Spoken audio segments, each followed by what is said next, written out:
checking in on Fox after their interview with Vice President Kamala Harris backfired, and she took Bret Baier to school, going on the offense in enemy territory. Well, Sean Hannity tried to cover up for Bret Baier and the disaster that went down on Fox News as they couldn't help Donald Trump. Here, Sean Hannity basically calls Vice President Kamala Harris an angry black woman. Just listen for yourself. Play the clip. He didn't let Kamala off the hook. He pressed her. He pressed her repeatedly. Needless to say, I'd say the joy is gone in the Harris campaign tonight, and her obvious anger, that was on full display, the one she's notorious for. Then Bret Baier went on Sean Hannity and was trying to make excuses why Vice President Kamala Harris got the better of him in the interview. He was like, it seemed like they were trying to ice us out. Here, watch for yourself. Yeah, obviously, thanks, Sean. It's great to see you. It was a little tense. We were given the time of 5 p.m. Eastern time. Obviously, my show is at 6 p.m. They wanted to tape at 5 p.m. We said we were going to tape as live. In other words, roll the tape and then just turn that around unedited, uninterrupted. And, but we had to do it before 5:15. Otherwise, we couldn't turn the whole machine around before the top of the 6 p.m. show. So, we were waiting at 4:55 and then 5 and then 5:05 and then 5:10. At 5:17, the vice president, walked out. So it did feel a little bit like, they're icing the kicker or trying to. And originally they were talking about 25 minutes and they gave us 20 minutes. And I was fine with any time. I was really happy to get the interview. Then Sean Hannity said that Vice President Kamala Harris was actually living in an alternative universe. Really, Sean? Really? Here, play this clip. No wonder she showed up late. They gave Bret very limited time. Kamala Harris is clearly in a state of denial, living in an alternate universe, if you will, where everything bad that ever happened in her administration is the fault of Donald Trump. She wants to believe that because Donald Trump just breathes air and exists, that things started just happening under her watch. Back to Bret Baier on the Hannity program. Bret Baier said, it seemed like she had a mission and maybe she was trying to, get some sound bites out of that. And maybe she may have got it. Here, play this clip. I actually think this is a different take. I think she had a mission that she wanted to do. And maybe she wanted to have a viral moment. She wanted to have a pushback. She came to Fox News and she wanted to have a go after Donald Trump viral moment that plays on a lot of other channels and on social media. And I think she may have gotten that. You think? Then earlier, Bret Baier was trying to make some excuses as well. And Bret Baier's like, I could see Vice President Kamala Harris's team in the distance, and they were waving like they wanted this to stop. So pathetic. Here, play this clip. Dana, you've been on the other side. You've been on the rapper as a press secretary interviewing a president. And, I'm talking like 4 people waving their hands like it's got to stop. So Martha, I had to dismount there at the end.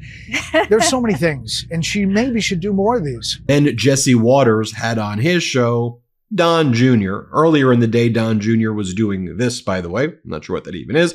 And then Don Jr.'s like, she got unhinged right away. No, she didn't. I'm going to show some portions of that interview in a moment, but no, she didn't. Here, play this clip. She's going to get steamrolled. This is not a competent person that can handle this. She got unhinged in a very basic interview.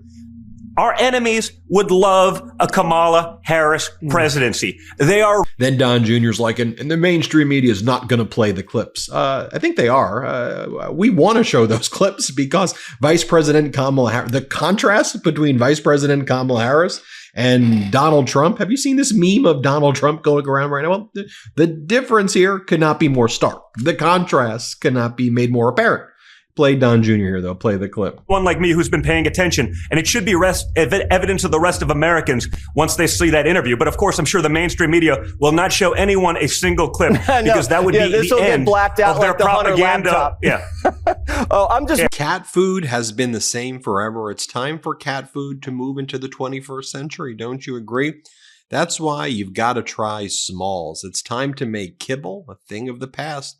Smalls cat food is protein-packed recipes made with preservative-free ingredients you'd find in your fridge, and it's delivered right to your door. That's why veterinarians.org rates Smalls 10 out of 10 for ingredient quality. Now, our cat's favorite flavor is smooth fish, and our cats prefer Smalls way more than the previous cat food.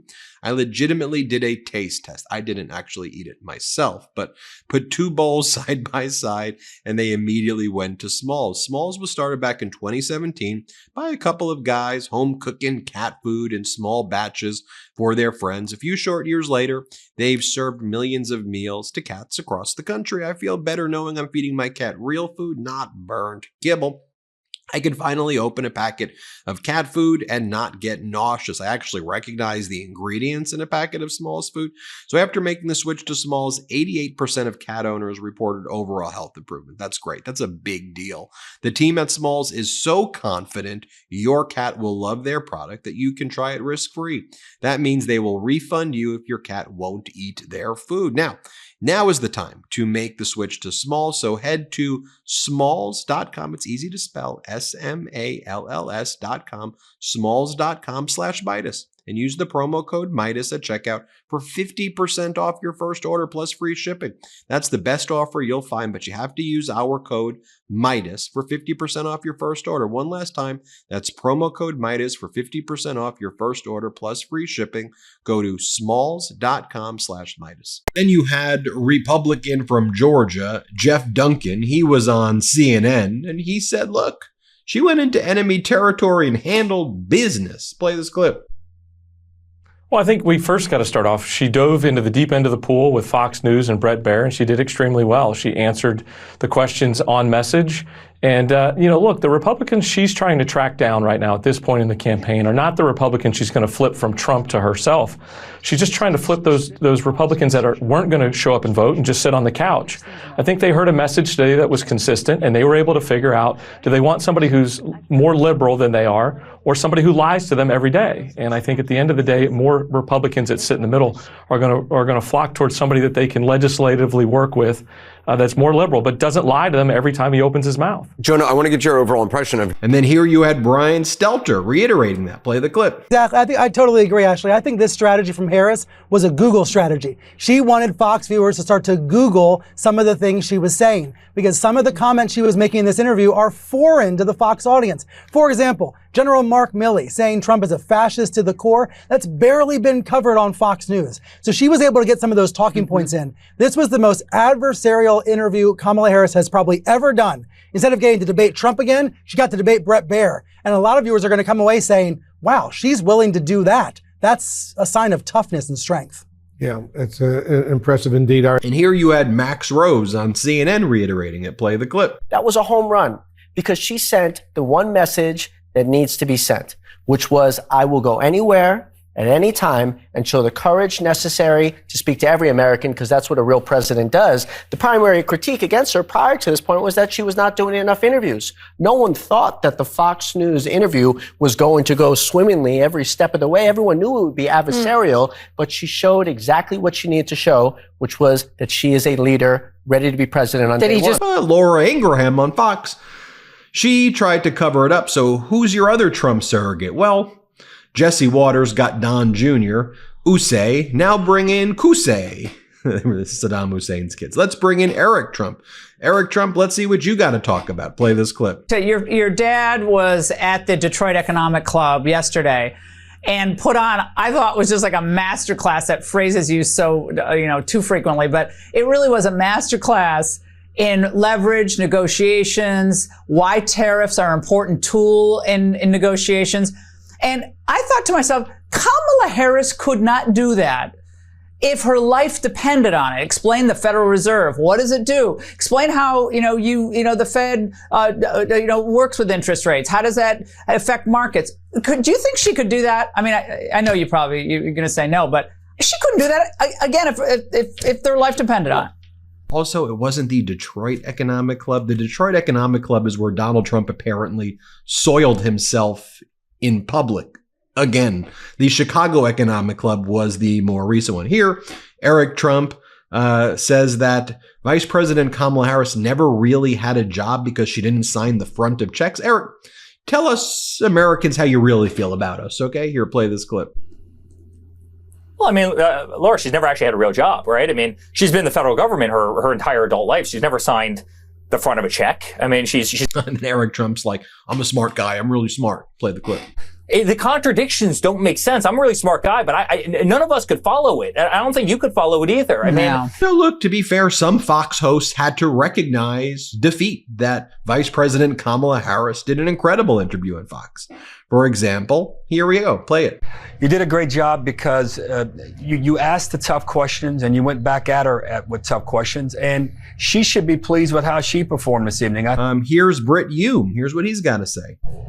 Well, she was combative and energetic, and she certainly landed some blows on Donald Trump. And Dana Perino. Here's what Perino had to say. Play the clip. At times, especially when she was trying to go after Donald Trump, she was fairly effective in that to try to get her point of view across. Let me show you what Vice President Kamala Harris, let's show you her taking care of business in that interview with Bret Baier. Bret Baier tries to show her a deceptively edited clip.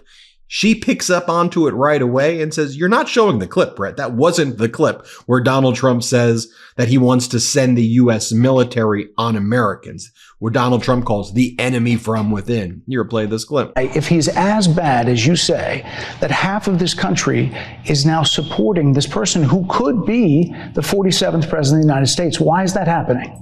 This is an election for president of the United States. It's not supposed to be easy. I know, but it's not supposed to be. It is not supposed to be a cakewalk. So are they misguided, the 50%? Listen, are they stupid? What is it? I would never say that about the American people. And in fact, if you listen to Donald Trump, if you watch any of his rallies, he's the one who tends to demean and belittle and diminish the American people. He's the one who talks about an enemy within, an enemy within, talking about the American people, suggesting he would turn the American military on the American people. We asked that question to the former president today. Harris Faulkner had a town hall, and this is how he responded. I heard about that. They were saying I was like threatening. I'm not threatening anybody. They're the ones doing the threatening. They do phony investigations. I've been investigated more than Alphonse Capone. He was the greatest gangster. No, it's true. No, but think of it. It's called weaponization of government. It's a terrible thing. So, Bret, I'm sorry, and with all due respect, that clip was not what he has been saying about the enemy within that he has repeated when he's speaking about the American people. That's not what you just showed. Well, he was asked about that specific... No, that's not what you just showed. In all fairness and respect to you... that was the question that we asked him. You didn't show that, and here's the bottom line. He has repeated it many times, and you and I both know that. And you and I both know that he has talked about turning the American military on the American people. He has talked about going after people who are engaged in peaceful protest. He has talked about locking people up because they disagree with him. This is a democracy. And in a democracy, the president of the United States, in the United States of America, should be willing to be able to handle criticism without saying he'd lock people up for doing it. And this is what is at stake, which is why you have someone like the former chairman of the Joint Chiefs of Staff saying what Mark Milley has said about Donald Trump being a threat to the United States of America. He's quoted in the Bob Woodward book that way, yes. Let me add. Vice President Kamala Harris in this next clip said, Bret, stop interrupting me. Let me finish what I'm saying here. I'm trying to answer your question. This is how it's done, folks. Let's play it. Before the bipartisan Safer Communities Act, the first bill, practically within hours of taking the oath, was a bill to fix our immigration system. Yes, ma'am. It was called the U.S. Citizenship Act of 2021. Exactly. It was essentially a pathway to citizenship for the... Yes, ma'am. May I finish responding, please? But you have to let me finish, You had the White House and the House and the Senate, and they didn't bring up that bill. I'm responding to the point you're raising, and I'd like to finish. Yes, ma'am.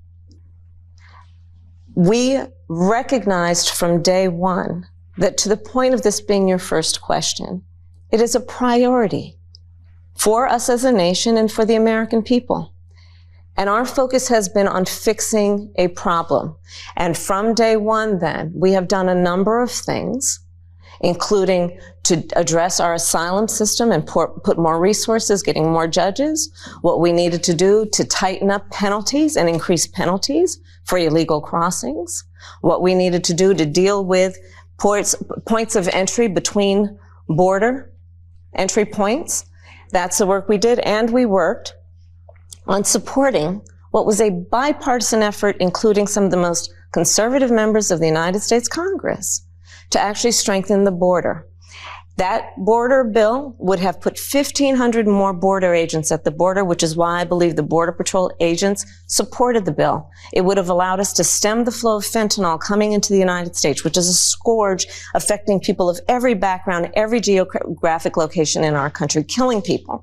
It would have allowed us to put more resources into prosecuting transnational criminal organizations, which I have done as the Attorney General, former Attorney General of a border state. Madam Vice President, a couple of things. Prosecuted trafficking of drugs, guns, and human beings. And Donald Trump, but let me just finish. Six Democrats voted against that bill. Learned about that bill and told them to kill it because he preferred to run on a problem instead of fixing a problem. And in this election, this is rightly a discussion that the American people want to have. And what they want are solutions, and they want a president of the United States who's not playing political games with the issue. I hear you. But right now, compare that to when Donald Trump went on Maria Bartiromo, and he said that the bigger problem, he goes, a bigger problem than Putin and President Xi, he goes, it's the enemy within, Americans, he says.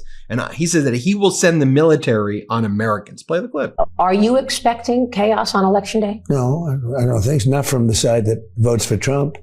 But I'm just wondering if these outside agitators will start up on Election Day. Let's say you win. I mean, let's remember, you've got 50,000 Chinese nationals in this country in the last couple of years. Yeah. You have people on the terrorist watch list, 350 in the last couple of years. You got, like you said, 13,000 murderers and 15,000 rapists. Right. What are you expecting? Joe Biden said he doesn't think it's going to be a peaceful Election Day. Well, he doesn't have any idea what's happening in all fairness. He spends most of his day sleeping.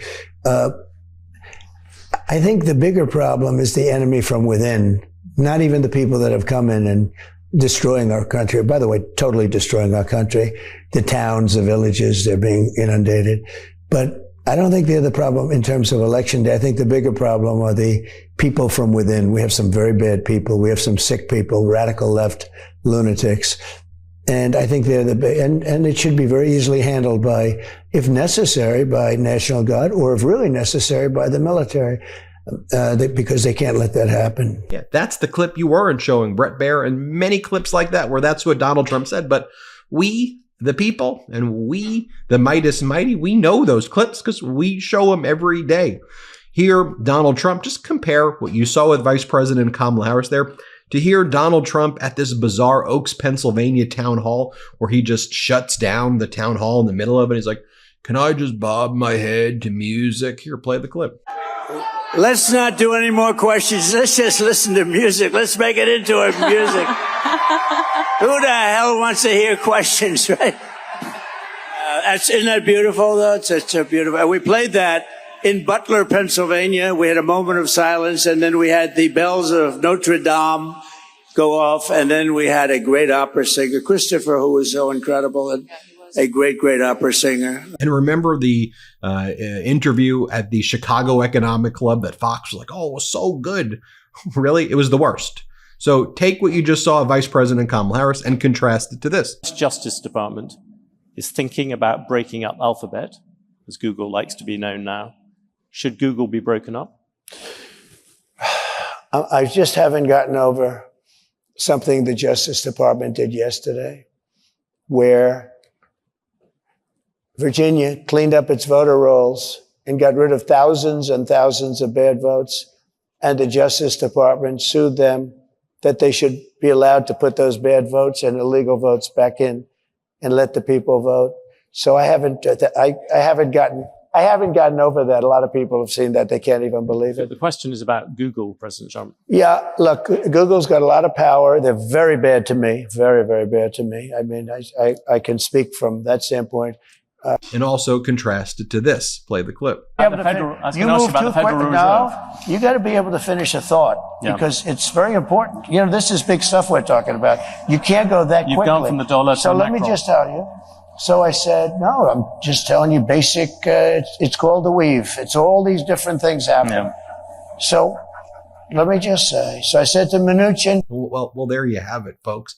Let me know what you think. But Vice President Kamala Harris showing how it's done and Fox not handling it well. Hit subscribe. Let's get to 4 million subscribers together. Make sure you're registered to vote. Help others vote. Help others register to vote, okay? Family members, friends, coworkers, neighbors. If they're pro-democracy, you know what to do. Thanks for watching. Love this video? Make sure you stay up to date on the latest breaking news and all things Midas by signing up to the MeidasTouch newsletter at MeidasTouch.com/newsletter.